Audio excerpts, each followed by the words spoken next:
We found out via a tweet yesterday that he had arrested a person named Mahmoud Khalil. Then the White House blared this out across their social media pages, writing on top of a photo of this student activist, Shalom Mahmoud. They called him a pro-Hamas student. And obviously, people are then going to look into this person because this is an example of the policy. You said illegal protesting. So I thought, okay, this is going to be pretty simple. But something else was presented to the public. Okay, here are the facts. Yes, he is a Palestinian activist. His name is Mahmoud Khalil. He was, in fact, detained by ICE over Columbia University protests. He had completed work on his master's degree from Columbia University in December. But he's a legal resident of the United States, okay? He is a green card holder. That is very different from somebody who is here on a student visa, okay? That means you essentially have all of the rights that are afforded to you. You can't vote, but you can have legal green card residency for a very long time. So he was arrested and detained by federal agents after his lawyer said that his green card was revoked by the Trump administration, despite the fact that he hadn't been arrested for engaging in illegal protests. So that made me go, okay, wait, what's this? What's going on? His attorney, a woman named Amy Greer, said that Khalil's wife, who is in fact an American citizen, was also present during his arrest, and she's 8 months pregnant. She's 8 months pregnant. She finds out her green card holding legal permanent resident husband is about to be kicked out of the country, and he hasn't been arrested yet. So I'm going, there must be something here that we're missing, okay? Clearly, I got to kind of get through all of the fodder on social media because, you know, you're going to get, he was a Hamas supporter. I've been called a Hamas supporter for pointing out that I don't like dead children that are Palestinian. That's why I don't react when I hear these names. I actually look for the truth. I look for the source. I want to hear what he said, and I want to see what he did. Now, I can tell you that, and I would say, until we get answers, this is actually something I agree with. A federal judge has moved to block the effort of the Trump administration to deport him. Judge Jesse Furman ordered a hearing on the case to be held on Wednesday morning in New York City. And so I will be following that tomorrow because I don't understand why he was selected to be deported. People are outraged because despite making a giant splash and announcing his arrest, the politicians in the follow-up discussions seem completely unable to answer specific questions about which law he broke. They're just kind of reminding us that, well, green card holders can be revoked at any time. Okay, yeah, sure. But you don't like his speech? You don't like his opinion? Is that what we're getting at? And I'll show you what I'm talking about. Here's Mike Johnson, the Speaker of the House, who was pointedly asked about which law this individual broke.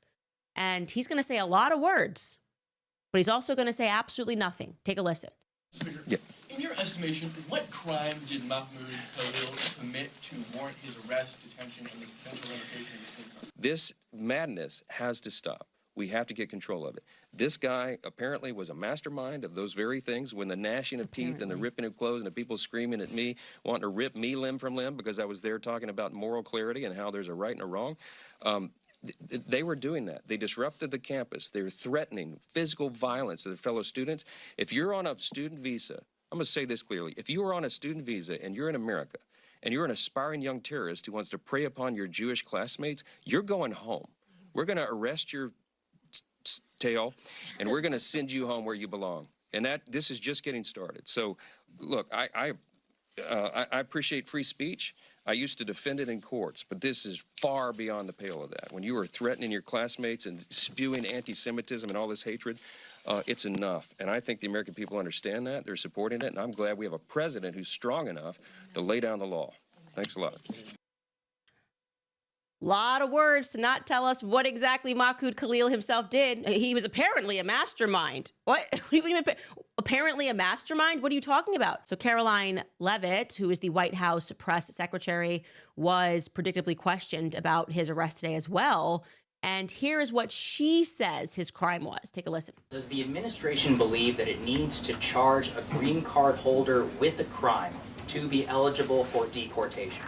Well, in fact, Secretary Rubio reserves the right to revoke the visa of Mahmoud Khalil, and I'm glad you brought this up. Under the Immigration and Nationality Act, the Secretary of State has the right to revoke a green card or a visa for individuals who serve or are adversarial to the foreign policy and national security interests of the United States of America. This is an individual who organized group protests that not only disrupted college campus classes and harassed Jewish American students and made them feel unsafe on their own college campus, but also distributed pro-Hamas propaganda, flyers with the logo of Hamas. That is what the behavior and activity that this individual engaged in. And I have those flyers on my desk. They were provided to me by the Department of Homeland Security. Okay, so she is alleging that he distributed materials that are sitting on her desk.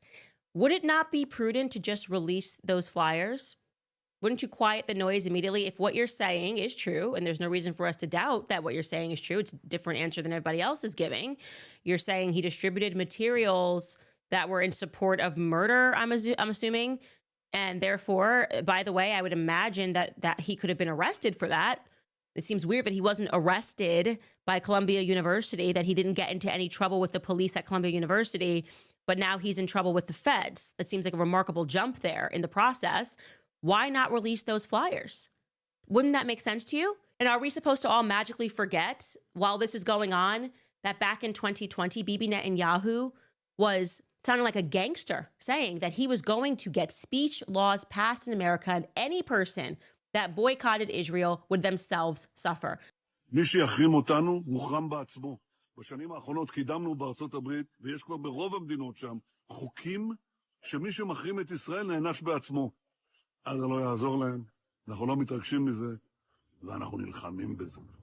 It seems increasingly that we are abandoning our values. Again, I had these same values when people were taking extraordinary efforts under the Biden regime's DOJ to go after American citizens for practicing their speech and rightfully assembling to support Donald Trump. And this feels like the exact same thing in both regards, calling people terrorists and telling people not to look at the details. And I'm looking at the details. I'm looking for the details, and I'm happy to correct this report if more comes out. But don't put that on us. Don't say, well, how dare you ask for more questions? Okay, you are the ones who waved this flag. You are the ones who put it all on White House and said, look what we did. We're so proud of this. And now people are saying we didn't answer, because we can't just be kicking out legal permanent residents because they've spoken in ways that we disagree with. If he called for death, murder, the slaughter of children, I'm willing to partner with you. But at this moment, I don't see it.